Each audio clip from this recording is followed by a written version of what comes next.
Selamat datang di podcast tugas akhir pemodelan matematika. Baik, sebelum kita masuk ke rumus matematika yang rumit, aku mau nanya dulu nih sama Eni dan teman-teman yang ada di rumah.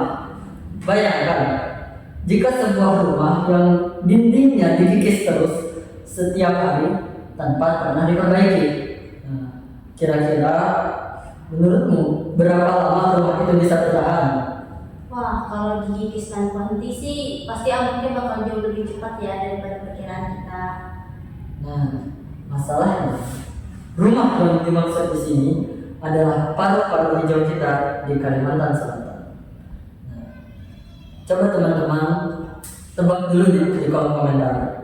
Dalam waktu 10 tahun ke depan, berapa sekitar Kalsel yang akan dialihfungsikan ke konsesi tambang?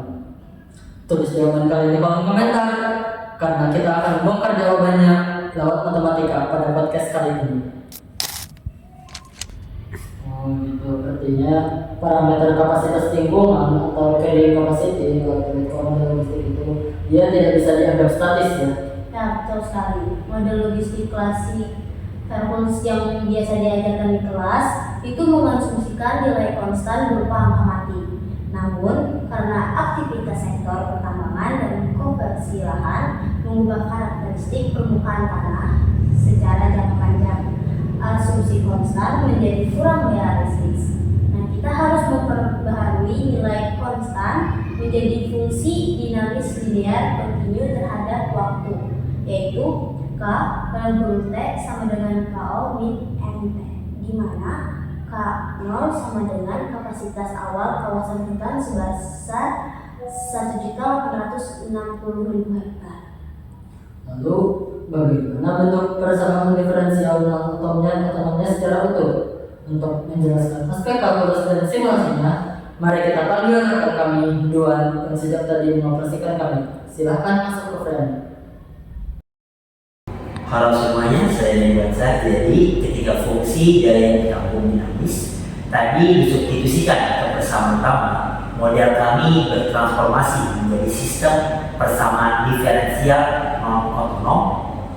Sebagai berikut, ada dn per dt sama dengan rn dalam kurung 1 dikurang n per k0 dikurang t.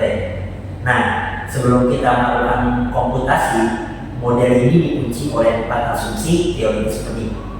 Yang pertama ada homogenitas spasial terisolasi, di mana kita menganggap seluruh wilayah hutan Kalimantan Selatan sebagai satu ekosistem tunggal yang seragam dan mengabaikan variasi lokal administratif kabupaten demi melihat tren makro.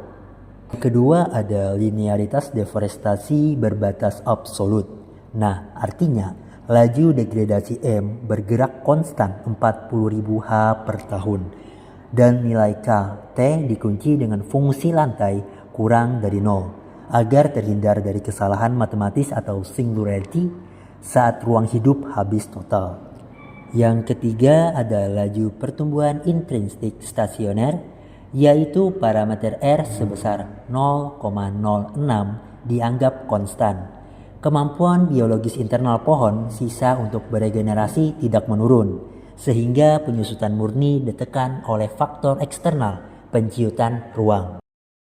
Dan yang terakhir ada isolasi sistem dari gangguan stokastik, yang berarti model mengabaikan variabel acak di luar ekosistem seperti bencana kebakaran akibat El Nino atau perubahan iklim global. Baik, sekarang kita berpindah ke layar simulasi Excel.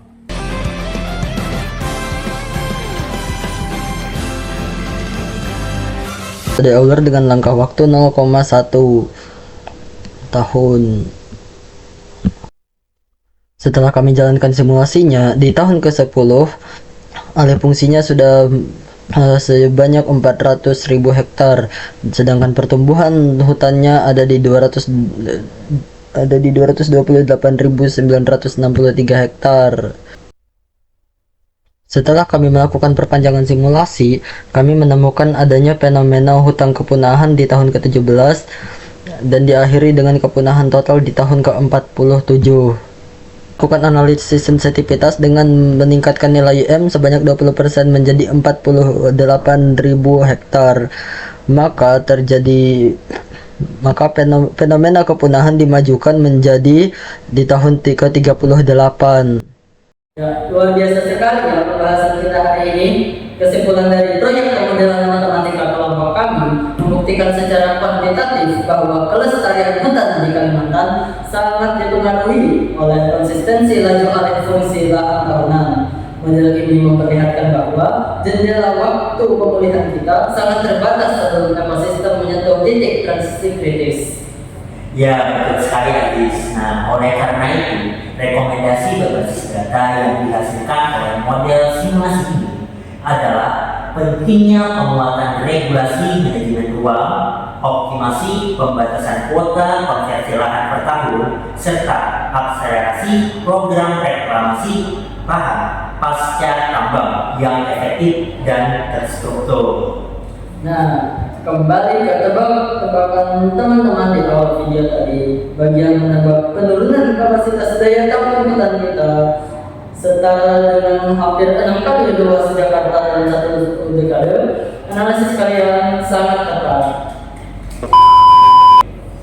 Nah, melihat proyeksi jangka panjang dari model ini, di mana batas waktu optimal keseimbangan ekosistem berada di bawah 50 tahun jika intensitas alih fungsi lahan meningkat.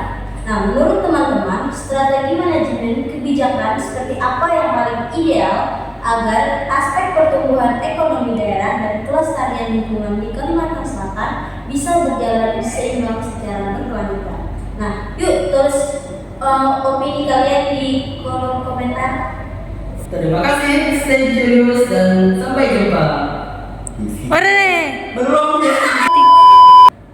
Jangan lupa untuk di like, comment, share, dan di subscribe.